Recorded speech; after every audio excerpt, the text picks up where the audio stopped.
नमस्कार। आज का हमारा विषय है कारण। किसी भी चीज को करने से पूर्व उसका कारण होना जरूरी है। यदि किसी चीज का कारण हमारे पास होता है तो हम सही ढंग से काम को अंजाम तक पहुंचा पाते हैं। क्या आपने देखा है कि जिस दिन हमारा छुट्टी का दिन होता है या जिस दिन लोगों का छुट्टी का दिन होता है, वो सभी लोग जो है अपने जीवन की दिनचर्या को लापरवाही से जीना शुरू कर देते हैं। इसका परिणाम क्या होता है कि उनका डेली रूटीन पूरी तरह से खराब हो जाता है। जो चीज़ वो मॉर्निंग से कर रहे थे और शाम तक करते थे, जहां वो 10 घंटे अपना आउटपुट दे रहे थे, अब उन्होंने जब रेस्ट किया तो उन्होंने 2 घंटे सिर्फ अपना आउटपुट दिया। पूरे दिन मतलब 22 घंटे तक उन्होंने उसको अपनी लाइफ को पूरी तरह डिस्टर्ब कर दिया। एक तरीके से डिस्टर्ब करना कहेंगे हम इसको, कि पूरी तरह डिस्टर्ब कर दिया। इस जिसका परिणाम क्या होगा कि नेक्स्ट डे जब हम जाएंगे तो वहाँ पर हमारी जो हमें जो इतनी भी गतिविधियाँ चल रही थी, जितने भी काम चल रहे थे, उनको हम सही ढंग से अंजाम तक नहीं पहुँचा सकते, क्योंकि हमारी बॉडी का रूटीन जो है वो डिस्टर्ब हो गया। ये बॉडी का जो बॉडी क्लॉक है, ये यदि चलती रहेगी तो आप काम करते रहेंगे। यदि ये बॉडी क्लॉक बिगड़ गई तो आप काम नहीं कर सकते। इसीलिए किसी भी चीज़ के लिए कारण का होना जरूरी है। जब कारण होगा तो यदि किसी व्यक्ति को पता है कि मुझे सुबह उठ करके अपने कॉलेज पहुंचना है, तो स्टूडेंट तैयार हो जाएगा।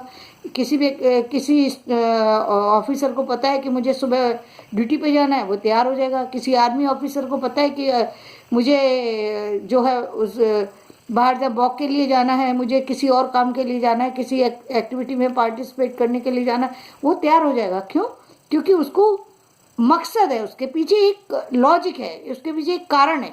तो किसी भी चीज के लिए एक कारण बनाइए। कारण है तो निवारण है, यदि कारण नहीं है तो निवारण नहीं है। इसीलिए क्या आपने बहुत समय से आप देखते आ रहे हैं, हमारे हिंदू समाज के अंदर, मुस्लिम समाज के अंदर, क्रिश्चियन समाज के अंदर, बौद्धिस्ट के अंदर, या और संसार के अंदर जितने भी धर्म हैं, उन सब के अंदर एक नियम, हमारे जो आध्यात्मिक गुरु थे उस समय आध्यात्मिक गुरु ज़्यादा थे, इससे शिक्षा का स्तर उतना बड़ा हुआ नहीं था। तो आध्यात्मिक गुरुओं ने समाज को एक सिस्टम से जोड़ने के लिए एक सिस्टम बनाया। क्या सिस्टम बनाया? उन्होंने एक सिस्टम बना के दे दिया कि सुबह यदि आप सूर्य को जल देंगे तभी आपके शरीर में ऊर्जा आएगी, तभी आप काम कर पाएंगे। सुबह उठ करके सूर्य को जल देना अनिवार्य है। यदि नहीं दिया तो जीवन आपका बर्बाद हो जाएगा, आपको ऊर्जा नहीं मिलेगी, आप जीवन में कुछ कर नहीं सकते। ये क्यों दिया? इसलिए इसके कारण से आप सुबह, क्योंकि सूर्य की पूजा करने से पहले नहाना पड़ता है व्यक्ति को, तो पहले नहाने से पहले आदमी घर सफाई करता है। तो पहले आप घर सफाई करेंगे, घर सफाई के बाद यदि आपको कुछ खाना पीना है तो वो खा सकते हैं, नहीं खाना पीना तो कुछ नहीं है। आप ब्रश करेंगे, सारे अपने कपड़े चेंज करेंगे, कपड़े धोएंगे, यानी आपके घर का प्रदूषण एक पूरी तरह, आपका घर प्रदूषण मुक्त हो गया, आपका शरीर प्रदूषण मुक्त हो गया, आपकी विचारों में परिवर्तन हो गया। मॉर्निंग की जो ऊर्जा होती है वो बहुत अच्छी ऊर्जा होती है, क्योंकि उस समय जो लोगों का जो पूरे दिन के अंदर जो वो एक्टिविटी करते रहते हैं, उसके कारण से कहीं धूल उड़ रही थी, कहीं जीवाणु इधर उधर घूम रहे थे, कहीं धूप के कारण से गंदगी थी, कहीं बारिश के कारण गंदगी थी, कहीं लोगों के जो व्हीकल चलते हैं उनके कारण से प्रदूषण था, पेड़ों के कारण से, और बहुत सारी चीज़ें ऐसी थी जिसके कारण से जो एटमॉस्फेयर में जितनी भी नेगेटिविटी आ गई थी, वो नेगेटिविटी शांत हो गई। यानी उस समय हलचल नहीं है, बिल्कुल शांत है, सारे लोग उस समय बिल्कुल शांत है। यदि सभी लोग उठ भी चुके हैं तो भी उनका मन शांत है। उस समय वो कोई बहुत ज़्यादा तेज उसमें नहीं है। आप कभी महसूस कीजिए, दोपहर के 1 बजे से लेकर 3 बजे तक की ऊर्जा या 4 बजे तक की ऊर्जा महसूस कीजिए।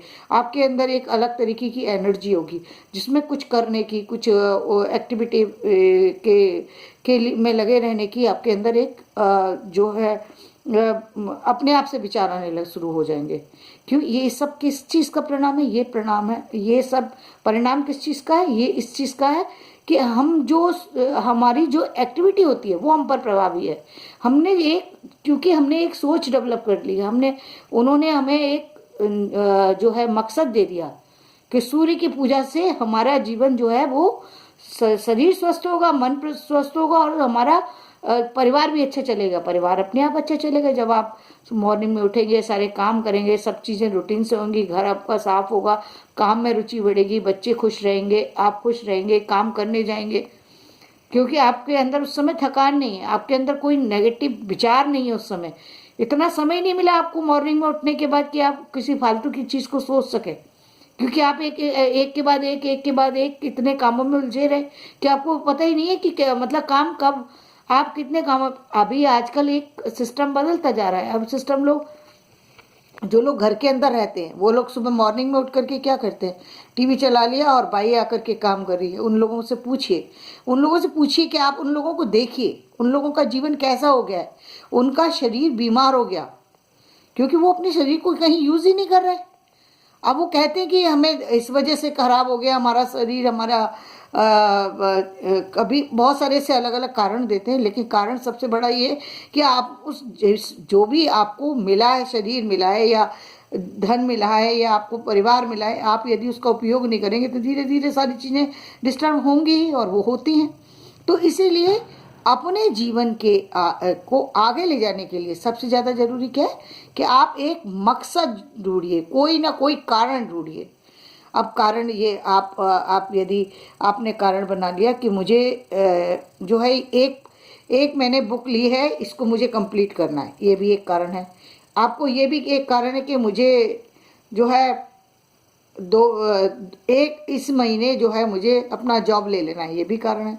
मुझे इस महीने कोई छोटा सा गोल बनाइए, कोई भी हो, आप एक छोटा सा मकसद बनाइए। वो क्या बनाएंगे वो आपके ऊपर डिपेंड करता है। यदि आप कहीं जाते हैं, यदि आप कोई काम से लगे हुए हैं, तो आपके पास ऑलरेडी वो कारण है। तो कारण को लेकर ये यदि आप काम करेंगे तो हो जाएगा।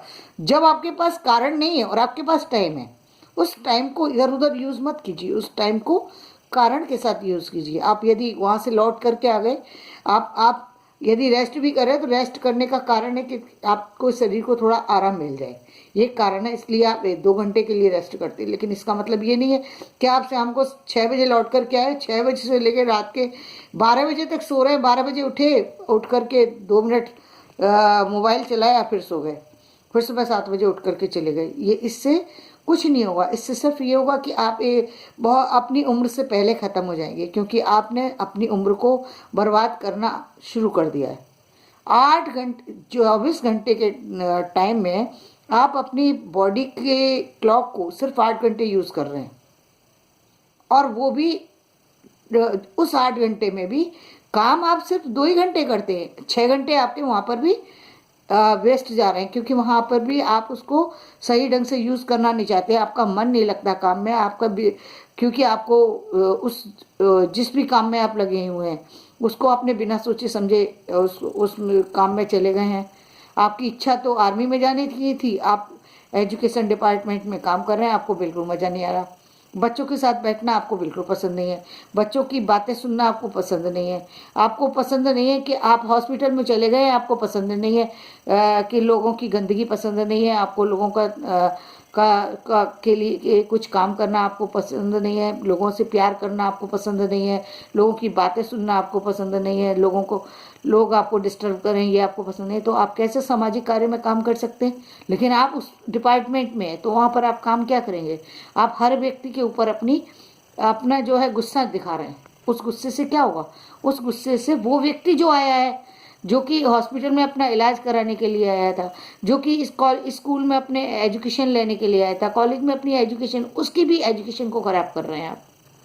तो ये तो बिल्कुल गलत है। आप पहले ही यदि आपके मनपसंद जॉब नहीं है, आपके मनपसंद काम नहीं है, तो आप अपने मनपसंद काम के लिए प्रयास कीजिए। ये क्या बात है कि आप वहाँ पर काम भी करेंगे, पैसे तो आपको चाहिए उसी काम से, लेकिन अब काम नहीं करना है हमको, क्योंकि मुझे पसंद नहीं है कि बच्चे आके बार बार डिस्टर्ब करें। अरे पढ़ना है पढ़ लेंगे, ये कौन सी मेरी औलाद है जो मैं इनको ये ध्यान दूँ। आज की ये सोच होती चली आ रही है, तो ये सोच बहुत गलत है। आप जिस भी काम से लग रहे हैं, चाहे वो छोटा है चाहे वो बड़ा है, चाहे वो एक, मैं सामान्य सा उदाहरण दूं, यदि आप फ्रेश भी होने जाते हैं तो फ्रेश भी पूरी तरह से होइए, ढंग से कपड़ों को साफ कीजिए, ढंग से बाथरूम को साफ कीजिए, जो भी काम कर रहे हैं उसमें अच्छे ढंग से कीजिए उस काम को, ताकि उसका परिणाम भी अच्छा आए।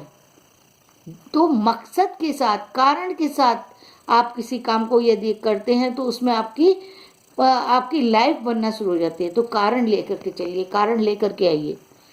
आप बनाइए, क्या कहते हैं, मेरा कारण ये है कि मैं जो है एक अफसर बनना चाहती हूँ, मेरा कारण ये है कि मैं अपनी बॉडी को फिट करना चाहता हूँ। कोई कारण जरूर होना चाहिए।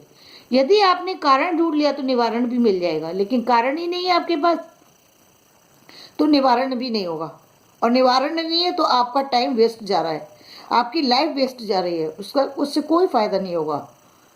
जीवन वही है जिसमें कि आप पशुवत जीवन ना जिए, इंसान जैसा जीवन जिए। यदि आप इंसानों जैसे जीवन जीना चाहते हैं तो इंसान का धर्म क्या है? पशु जो है उसको कोई भी ला करके दे देता है, या कहीं भी कुछ पड़ा हुआ मिल जाता है उसको जो है वो खा लेता है और अपना जीवन चला लेता है, क्योंकि जीवन ही तो जीना है, जीवन ही तो जीना है। तो जीवन कैसे भी जिया जा सकता है, लेकिन यदि आप मानव की तरह से जीना चाहते हैं, यदि इंसान के तरीके से जीना चाहते हैं तो अपनी ज़िंदगी में मकसद लाइए। आप ये भी मकसद ला सकते हैं कि मुझे पैसा कमाना है, ये बहुत बड़ा मकसद है, इससे बड़ा कोई मकसद नहीं हो सकता, क्योंकि हर व्यक्ति को पैसा चाहिए ही जीवन की तरक्की के लिए। जीवन की तरक्की आसानी से नहीं मिलती। यदि आपने ये बनाया कि मुझे पैसा चाहिए तो फिर पैसे के लिए निश्चित रूप से आपको काम भी चाहिए। फिर काम के लिए आपको कि जिस काम को चाहिए उस काम के लिए उसकी योग्यता चाहिए, उस काम में लगने वाला पैसा चाहिए, उस काम में लगने वाले लोगों को ढूंढने लगेंगे। जब आप चीज़ों को ढूंढने चलेंगे, जब आप लोगों से जुड़ने शुरू करेंगे, आपके एक एक चीज़ कंप्लीट होना शुरू हो जाएगी। आपको पता ही नहीं लगेगा आपका दिन कब शुरू हुआ था, कब निकल गया। तो जीवन में हमेशा किसी ना किसी कारण को लेकर के चलिए और जीवन को अपने बहुत ही सुंदर बनाइए, ताकि जीवन आपके लिए उदाहरण हो, अपने आप के लिए उदाहरण बनिए और दूसरों के लिए उदाहरण बनिए। धन्यवाद। यदि आपको मेरा ये वीडियो पसंद आए तो आप इसको सब्सक्राइब करें और दूसरों तक शेयर करें। धन्यवाद।